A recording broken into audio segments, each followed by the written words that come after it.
All right, Diary of a CEO, The 33 Laws of Business and Life by Stephen Bartlett, narrated by Roxanne. We're on law number 2. To master it, you must create an obligation to teach it. This law explains the simple technique that the world's most renowned intellectuals, authors, and philosophers use to become the masters of their craft, and how you can use it to develop any skill, master any topic, and build an audience. The story. It felt like the entire population of planet Earth had gathered to watch me melt on stage that evening, but in reality it was just a handful of my fellow secondary school pupils, their parents, and a few teachers.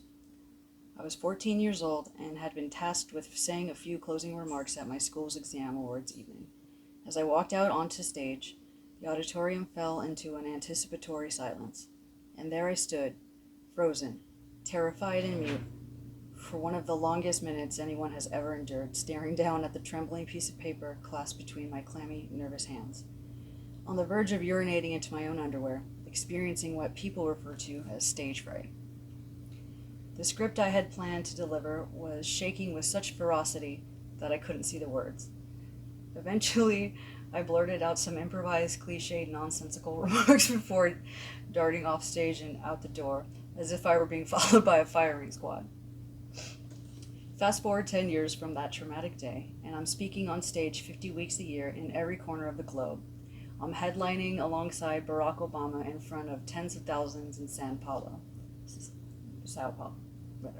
I'm speaking in sold-out arenas in Barcelona. I'm touring the UK and speaking at festivals from Kiev to Texas to Milan. The explanation.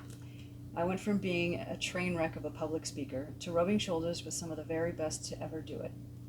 There is one simple law that I credit with this transformation. This law is not just responsible for my onstage composure, performance, and delivery, my skills. It's also the reason why I have something interesting to share while I'm on stage, my knowledge. I created an obligation to teach. The late spiritual leader Yogi Bhajan once said, if you want to learn something, read about it. If you want to understand something, write about it. If you want to master something, teach it. At 21 years old, I made a promise to myself that every day at 7 p.m. I would write a tweet or make a video delivering a single idea, then post it online at 8 p.m. It's kind of why we started doing this. Of all the things I've done in my life to advance my knowledge and skills, to fill my first 2 buckets, this is the thing that made the most difference. It's no exaggeration to say that it has completely changed the trajectory of my life. And consequently, it's the piece of advice I urge most strongly upon anyone looking to become a better thinker, speaker, writer, or content creator. The key factor here is that I made learning, then writing, recording, and sharing it online a daily obligation, not just an interest.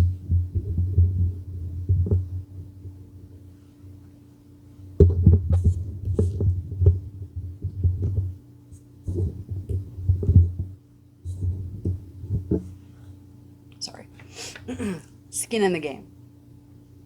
Soon after creating this obligation, I got feedback in the form of comments from my audience and analytics from the social platforms.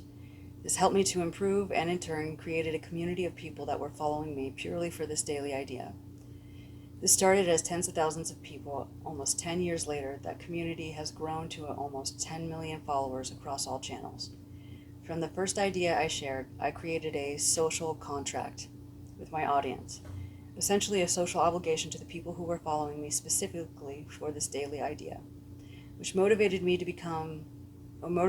continue posting and gave me something to lose, their attention and my reputation if I stopped. Having something to lose is fundamentally what an obligation is, and having something to lose is sometimes referred to as having skin in the game. Skin in the game is an important psychological tool to harness if you want to accelerate your learning curve in any area of your life. Having skin in the game raises the stakes of your learning by building deeper psychological incentives to perform a behavior. The skin can be anything from money to personal public commitment. You want to learn more about a specific company? Buy a few shares of the stock. You want to learn about Web 3.0? Buy an NFT. If you want to be consistent in the gym, make a WhatsApp group with your friends where you share your workouts every day. In these three examples, either monetary or social currency is at stake. Skin in the game works because across several global studies, it's been demonstrated that human behavior is more strongly driven by the motivation to avoid losses than to pursue gains, which is what scientists call loss aversion. Loss aversion. Give yourself something to lose. The Feynman technique revised. Yeah, we have definitely read this chapter already. But so if you want to master something, do it publicly and do it consistently. Publishing your written ideas forces you to learn often and write more clearly. Publishing a video forces you to improvise your speaking skills and to articulate your thoughts. Sharing your ideas on stage teaches you how to hold an audience and tell captivating stories. In any area of your life, doing it in public and creating an obligation that forces you to do it consistently will lead you to mastery. One of the most valuable elements of this obligation was having to distill any idea I wanted to share down to its 140-character essence, so that it could fit within the constraints of a tweet. Being able to simplify an idea and successfully share it with others is both the path to understanding it and the proof that you do. One of the ways we mask our lack of understanding of any idea is by using more words, bigger words, and less necessary words. This challenge of simplifying an idea to its essence is often referred to as the Feynman technique, named after the renowned American scientist Richard Feynman. Feynman won a Nobel Prize in 1965 for his groundbreaking work in quantum electrodynamics. He had a gift for explaining the most complex, baffling ideas in simple language that even a child could understand.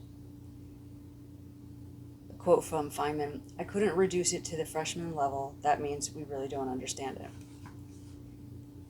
The Feynman technique, that's a quote from Feynman right here. Okay. Step 1. Learn. First, you must identify the topic you want to understand. Research it thoroughly and grasp it from every direction. Step 2. Teach it to a child. Secondly, you should write down the idea as if you were teaching it to a child. Use simple words, fewer words, and simple concepts. Step 3. Share it. Convey your idea to others. Post it online, post it on your blog, share it on stage, or even at the dinner table. Choose any medium where you'll get clear feedback. Step 4. Review. Review the feedback. Did people understand the concept from your explanation? Can they explain it to you after you've explained it to them? If not, go back to step 1. If they did, move on. As we look over history, this is the one thing that every great speaker, renowned author, and prominent intellectual I've ever encountered or interviewed has in common. When Prospect magazine released their list of top 100 modern intellectuals, every name on the list followed this law. When I researched the preeminent philosophers from history, every single one of them embodied and were often staunch advocates of this law. At some point in their life, though, through intention or accident, they created an obligation to think, write, and share their ideas consistently. Whether it's leading modern authors like James Clear, Malcolm Gladwell, or Simon Sinek, who write tweets, online blogs, and create social media videos, or ancient philosophers like Aristotle, Plato, and Confucius, who wrote on papyrus scrolls and spoke on stages, they all abide by this crucial law. All of them have created an obligation to teach, and in turn they become masters of both knowledge and delivery. A quote from James Clear, "The person who learns the most in any classroom is the teacher." The law. To master it, you must create an obligation to teach it. Learn more, simplify more, and share more. Your consistency will further your progress. The feedback will refine your skill. And following this law will lead to mastery. You don't become a master because you're able to retain knowledge. You become a master when you're able to release it. That is a quote from yours truly, Stephen Bartlett, Diary of a CEO. And so, that's law number 2. Tomorrow we'll continue with law number 3 about never disagreeing. Thanks.